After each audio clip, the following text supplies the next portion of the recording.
नमस्कार मित्रांनो, माझ्या यूट्यूब चॅनलमध्ये. तर आजचा व्हिडिओ आपण यासाठी बनवतोय, मी जो सोलो स्टार्टअप जो केलेला आहे, ज्याच्या अंडर मी एक ॲप्लिकेशन तयार केलेलं.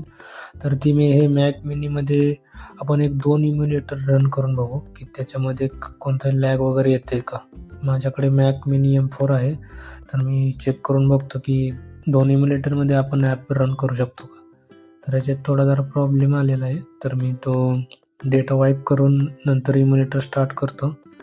तर नंतर आपण बघूया की रन होते का. हां, आता रन होत आहे.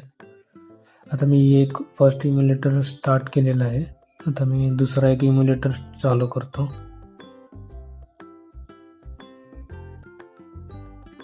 दोन्ही इम्युलेटर सक्सेसफुली चालू झालेत.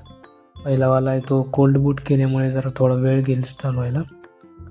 तर चला आपण एक फ्लटर ॲप्लिकेशन जो क्रिएट केलेला आहे तो एक रन करून बघू पहिल्या डिव्हाइसवर. मी सगळ्यात आधी बघतो की कोणकोणते डिव्हाइस कनेक्टेड आहेत. तर इथं बघू शकता की 2 इम्युलेटर कनेक्टेड आहेत.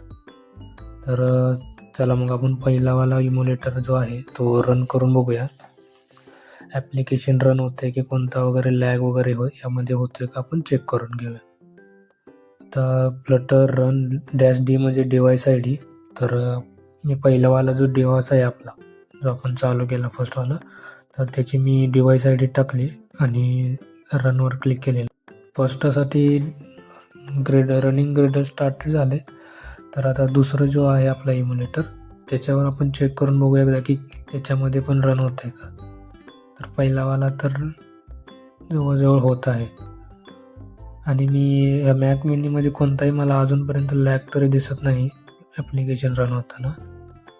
तर पहिलावाला तर रन झाला आणि स्टार्टही झाला. तुम्ही बघू शकता कोणतंही ग्लिच वगैरे कोणतंही दिसत नाही यामध्ये. आता मी दुसऱ्यासाठी मी स्टार्ट करून बघतो. तर डिव्हाइस ID आपला आपण टाकू त्याच्यात, Flutter run dash emulator ID. चला तर दुसऱ्यासाठी पण मी हिट एंटर करतो. तर दुसऱ्यासाठी पण तुम्ही बघू शकता की दोन्ही device at a time running होत आहेत विदाऊट एनी लॅग. काहीही लॅग मला जाणवत नाही. तर हे मॅक मिनी M4मध्ये इझिली होऊ शकतो. बाकी कोणत्याही आपला जर कमी कॉन्फिगरेशनचं PC असेल तर एक इम्युलेटरसुद्धा रन करताना आपल्याला खूप काही डिफिकल्टीज येतात.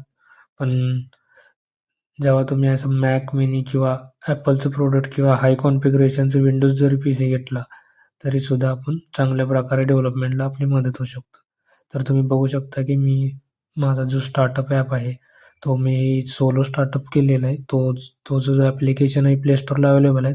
ह्याच्यामध्ये काय होते की तुम्ही कोणतीही तुमची जवळची लोकेशन चूज करा, तुम्ही जिथे थांबताय, जिथे राहताय, आणि त्याच्यानुसार लोकेशन सेट करून तुम्ही रॅडिस फिल्टर लावला तर तुमच्या आसपासच्या तुम्हाला सगळ्या पोस्ट दिसतील, रिक्वायरमेंट असेल किंवा ऑफर वगैरे. व्हिडिओ आवडला असेल तर लाईक करा आणि चॅनलला पण सबस्क्राईब